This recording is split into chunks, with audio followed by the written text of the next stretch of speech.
Apocalisse, capitolo 5. O libro e i 7 sigilli. E vedete in la mano ritta di chilla che stava assettata in coppo trono, un libro che teneva forma in un rollo di carte, scritta rinda fuori, segellata che 7 sigilli.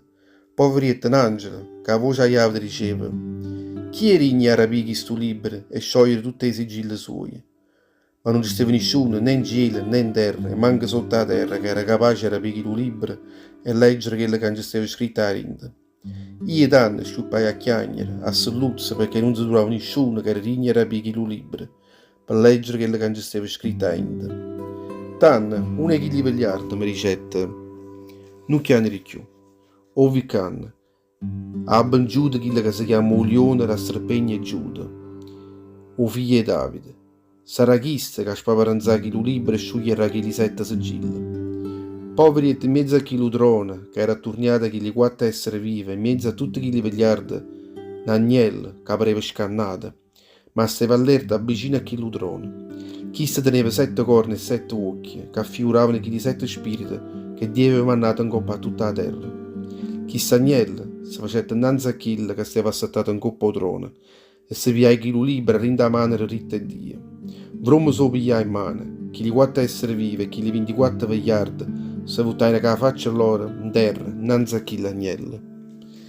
E ognuno di loro teneva rinda in mano un'arpa e un calice e ore, pieni di profumo. Erano che li tutte preghiere risante a Dio. E subito indunaina innanzi a chi sto canto nuovo. Tu solo, Signore, si digni e piglia chi lo libera e repi tutte le sigille sue, perché hai voluto sacrificare sana vita tua, e con sangue tuo hai portato la salvezza di Dio in gola a tutto l'uomo, e ogni tribù, lingua, popolo e nazione, e l'ha fatta indipendere insieme con te, un regno di prive per servire il Padre eterno, che regneranno per sempre in coppa a tutta la faccia della terra.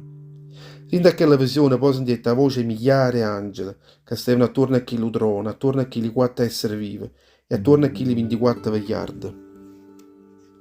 Un numero loro, che era milioni e milioni, migliaia e migliaia, con una voce assai potente dicevano: l'agnella che è stata accisa e regna la potenza e la ricchezza, la sapienza e la forza, l'annore, la rolia e la benedizione nostra.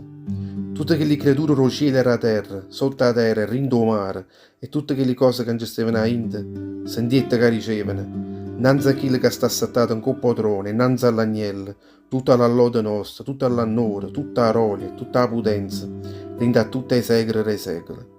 E chi gli 4 esseri vivi rispondettero dicendo Amen. E tutti chi gli vegliardi se buttarono che la faccia in terra. Padurà, o Signore.